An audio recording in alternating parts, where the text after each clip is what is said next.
Hello दोस्तों, कैसे हैं आप सब लोग। Welcome again. और आज ये सेकंड क्लास है जिसमें हम लोग क्या करेंगे, एसएससी का हिस्ट्री के कुछ इम्पोर्टेंट क्वेश्चंस देखेंगे। ठीक है, आते तो होंगे आपको, ऐसा नहीं है, लेकिन एक बार मेरे हिसाब से आप लोगों को ये देखना पड़ेगा। ठीक है, चलिए कुछ क्वेश्चंस मिल जाते हैं तो इसलिए क्या है, इन क्वेश्चंस को ट्राई जरूर करेंगे। माइक्रोलिथ देखिए एनिसेंट हिस्ट्री है। ठीक है, जो एसएससी जी के तैयारी कर रहे हैं, जो एमटीएस हो, सीजीएल हो, कोई भी एसएससी का एग्ज़ाम हो, तो यहाँ से एग्ज़ाम में डेफिनेटली क्वेश्चंस पूछा जाएगा।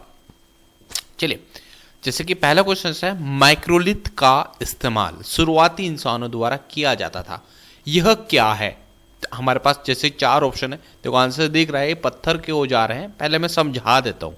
ठीक है, सिक्के, कपड़े, पत्थर के औजार, मिट्टी के बर्तन। देखो माइक्रोलिथ का मतलब होता है ना दोस्तों, जैसे कि भाला है, ठीक है, तीर है, उस तीर के आगे जो पत्थर लगे होते ना, वो माइक्रोलिथ होते थे। ठीक है, ये पत्थर के औजार हुआ करते थे। तो आप लोगों के पास चार ऑप्शंस में से एक ऑप्शन दिख रहा होगा कि पत्थर के औजार, ऑप्शन सी हम लोग टिक करेंगे। माइक्रोलिथ का उपयोग भाले के बिंदुओं और तीर के निशानों में किया जाता था। चलिए, सेकंड क्वेश्चन बहुत अच्छा है, इसे दो क्वेश्चन अब यहां पर हमारे बन जाएंगे। ठीक है, देखो नवपाषाण काल में क्या क्या है दोस्तों। देखो नवपाषाण के अंदर जो जानवर, जो हमारा वफादार जानवर है जिसको हम कुत्ता कहते हैं, वो यहां पर पशु पाला गया, यानी उसको पालतू बना लिया गया। दूसरा यहां पर सबसे बड़ा एक क्वेश्चन होता है पहिए का। पहिया भी नवपाषाण काल में ही क्या है, तरक्की किया था। यहीं से क्या है, लोगों ने जीवन में परिवर्तन हो गया। जब पहिया जब बना तो सब कुछ ही चेंज हो गया। तो देखिएगा, नवपाषाण काल के लोगों द्वारा पाला गया जो प्रथम पशु था वो कुत्ता था। ठीक है दोस्तों, तो हमारा आंसर सी हो जाएगा। तो अगला क्वेश्चन है, अच्छा एक सेल्ट, अगला क्वेश्चन यहां पर हम लोग देख लेंगे कि एक सेल्ट नवपाषाण काल का क्या है। ठीक है, तो ये उपकरण है दोस्तों। ठीक, तो ध्यान रखना ये एक उपकरण है, इसको आप लोग टिक कर लेंगे। अगला क्वेश्चन हमारे पास है कि पहिए का आविष्कार कब हुआ था। तो मैंने पहले ही बता दिया था कि जो पहिए का आविष्कार हुआ वह नवपाषाण काल में हुआ था। ठीक है, तो हमारे चार क्वेश्चन अच्छे से तैयार हो गए। पांचवा क्वेश्चन हमारे पास है, निम्नलिखित में से किन स्थानों से मध्य पाषाण काल में पशुपालन के प्रमाण मिलते हैं।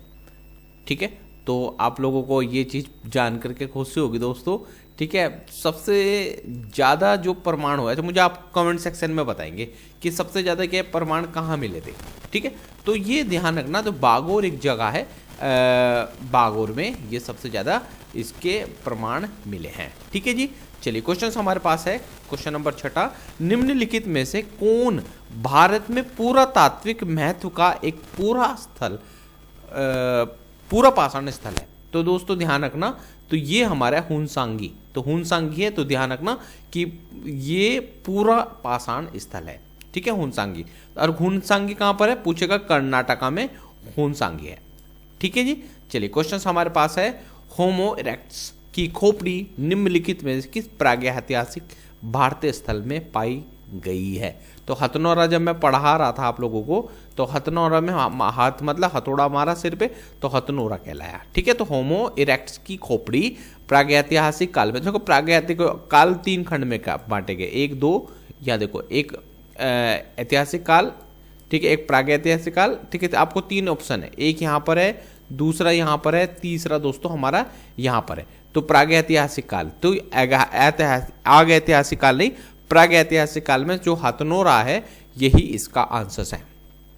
अगला प्रश्न हमारे पास देखिए, निम्नलिखित में से किस काल में भारत में शुतुरमुर्ग पाए गए। देखो दोस्तों, शुतुरमुर्ग जो है पूरा पाषाण काल में पाए गए हैं। ठीक है, तो ये आप लोगों को ध्यान रखना, पूरा पाषाण काल में शुतुरमुर्ग के अवशेष मिले थे। ठीक है जी, इतना समझ लीजिएगा। देखो महाराष्ट्र के पाटने में बड़ी मात्रा में शुतुरमुर्ग के अंडे के छिलके पाए गए हैं। ठीक है, इससे स्पष्ट होता है, कि क्या है, पूरा पाषाण काल में क्या शुतुरमुर्ग हुआ करते होंगे।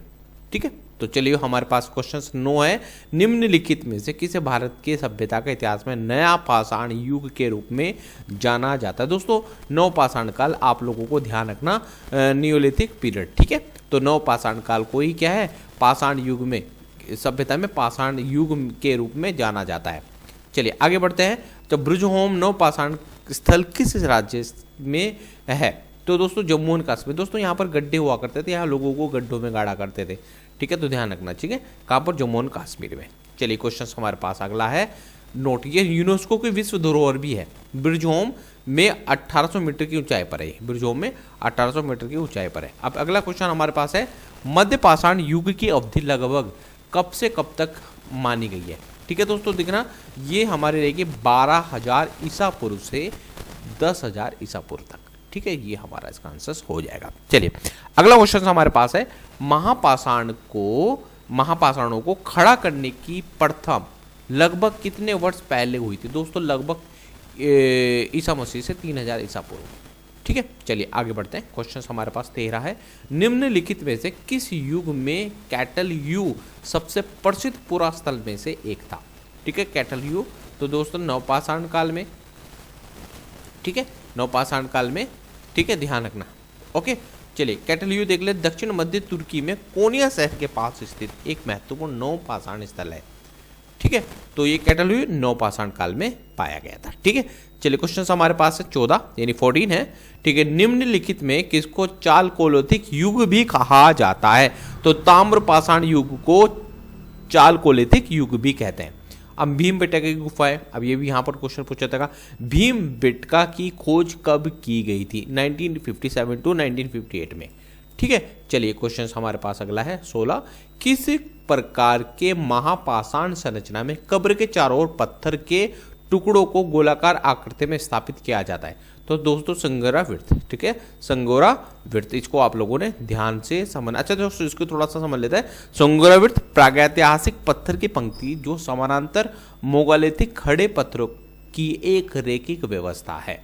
चलिए क्वेश्चन हमारे पास है 17, इंडिका शब्द इंडस से आया है, जिसे संस्कृत में क्या कहा जाता है? इंडिका यानी सिंधु नदी, तो सिंधु नदी यानी हिंदू यानी इंडिया शब्द संस्कृत शब्द सिंधु से बना है, ठीक है। चलिए क्वेश्चन हमारे पास 18 है, किस स्थल को सबसे पुराना खोजा गया सिंधु घाटी सभ्यता स्थल माना जाता है? तो को दोस्तों याद रखना ये हमारा भिडाना, ठीक है, भिडाना, इसको आप लोग देखना, किस स्थल को सबसे पुराना खोजा गया सिंधु घाटी सभ्यता स्थल माना गया? भिडाना। तो भिडाना इसमें आप लोगों ने टिक करना है, थोड़ा सा यहाँ पर इसको हम लोग देखेंगे, भिडाना को सिंधु घाटी सभ्यता, भिडाना को सिंधु घाटी सभ्यता की सबसे पुरानी खोज माना जाता है। यह भारतीय पुरातत्व सर्वेक्षण द्वारा किए गए रेडियो डेटिंग के अनुसार सबसे पुराना है, 757 से 6200 ईसा पूर्व, बहुत ही पुराना है दोस्तों। चलिए क्वेश्चन हमारे पास 19 है, सिंधु घाटी सभ्यता का बंदरगाह निम्न में से कौन से स्थान पर था? तो लोथल में, ठीक है दोस्तों, लोथल में है। तो लोथल प्राचीन सिंधु घाटी सभ्यता का सबसे प्रमुख शहरों में से एक है। लोथल आधुनिक राज्य गुजरात के भाल क्षेत्र में 3700 ईसा पूर्व से चला आ रहा है, यानी इतने में ये ईसा पूर्व में बना था। चलिए क्वेश्चन हमारे पास है, सिंधु घाटी सभ्यता में निम्नलिखित में से कौन सा शहर अस्तित्व में कभी भी है? कौन सा है? हड़प्पा, ठीक है।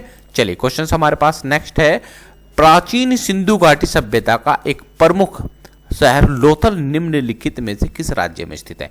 दोस्तों ये हमारा गुजरात राज्य में स्थित है, ठीक है। थोड़ा सा यहाँ पर पढ़ते हैं, यह शहर भारत के राज्य गुजरात के भाल क्षेत्र में स्थित है और इसकी खोज सन 1957 में हुई थी, ठीक है। चलिए क्वेश्चन हमारे पास 22 है, सिंधु घाटी सभ्यता के निम्नलिखित में से कौन सा स्थल सिंधु नदी के तट पर नहीं है? तो दोस्तों रोपड़, ठीक है, चंद्रोड़ो है, मोहनजोदड़ो है, कोट दीजिए, रोपड़ नहीं है, ठीक है, रोपड़ सतलुज नदी के तट पर है, ठीक है। तो यहाँ पर कौन था? सिंधु घाटी के तट पर कौन कौन सा? चंद्रोड़ो, मोहनजोदड़ो और कोट दीजिए, लेकिन जो रोपड़ जो आंसर हमारा दिया गया है ये रोपड़ सतलुज नदी के तट पर है। चलिए क्वेश्चन हमारे पास है 23 हम लोग देखेंगे, निम्नलिखित में से किस स्थल को हड्डी के उपकरण प्राप्त, किस स्थल से हड्डी के उपकरण प्राप्त है? महदहा, ठीक है, महदहा। तो महदहा टिक मारेंगे, यहां पर से हड्डी के जो उपकरण है यहां से मिले। चलिए क्वेश्चन हमारे पास है, हाथी दांत का पैमाना कहां मिला है? तो दोस्तों हाथी दांत का पैमाना धोलावीरा, लोथल, कालीबंगा, बाणावली यानी लोथल में क्या है? हाथी दांत का पैमाना मिला है। क्वेश्चन हमारे पास 25 है, 25 में क्या है? किस स्थल पर पाषाण काल से हड़प्पा सभ्यता तक के सांस्कृतिक अवशेष प्राप्त हुए हैं? कहां पर है दोस्तों, मेहरगढ़ में है। तो ये मेहरगढ़ आप लोगों ने टिक करना है। देखो तो मेहरगढ़ के बारे में थोड़ा सा हम लोग देखते हैं। ये स्थान वर्तमान में पाकिस्तान में, पाकिस्तान के बलूचिस्तान के कच्ची मैदानी में है। ठीक है, अब पता नहीं क्या करते हैं वो लोग, ठीक है, इनको इसकी तमीज है भी नहीं है, ठीक है, लेकिन है तो है। ठीक है, भारत में पशुपालन एवं कृषि के प्राचीन साक्ष्य कहां से प्राप्त हुए हैं? ठीक है, मेहरगढ़ से हैं दोस्तों। इसको मेहरगढ़ पे आप लोगों ने टिक करना है। हड़प्पा सभ्यता की खोज की थी दयाराम साहनी ने 1921 में। ठीक है, तो दयाराम साहनी ने क्या है, हड़प्पा सभ्यता की खोज की थी। ठीक है, क्वेश्चन हमारे पास 28वां है। निम्नलिखित में से हड़प्पा सभ्यता के मेहरगढ़ पुरा स्थल में से किस प्रकार की घर के अवशेष मिले? दोस्तों यहाँ पर जो घर बनते थे वो वर्गाकार और आयताकार होते थे। ठीक है, तो यह हड़प्पा जो सभ्यता, आपको पता है ना, हड़प्पा सभ्यता के अंदर जैसे घर बनते थे वो वर्गाकार और आयताकार, त्रिकोण नहीं होगा, वर्गाकार नहीं होगा, वृत्ताकार नहीं होगा, तो आयताकार और वृत्ताकार है। ठीक है, चलिए, तो ये हमारे पास क्वेश्चंस हैं हमारे पास। ठीक है, इसको आप लोगों ने ध्यान से समझना है। ठीक, चलिए आगे बढ़ते हैं क्वेश्चन नंबर 29 की ओर। ठीक है, निम्नलिखित में से कौन सा हड़प्पा स्थल हरियाणा में है? तो को राखीगढ़ी है ना, राखीगढ़ी हरियाणा में है, ध्यान रखना। और आज का जो लास्ट क्वेश्चन है, निम्नलिखित में से हड़प्पा सभ्यता का कौन सा पूरा स्थल बेलन दर्रे के पास स्थित है? तो दोस्तों मेहरगढ़ में है, तो इसको आप लोगों ने टिक करना है। चलिए, थैंक यू सो मच। इसी टाइप से आप लोग क्या है आपकी तैयारी करते रहेंगे और कराते रहेंगे। चलिए, thank you so much. Channel subscribe जरूर करें, शेयर भी जरूर करें। थैंक यू दोस्तों।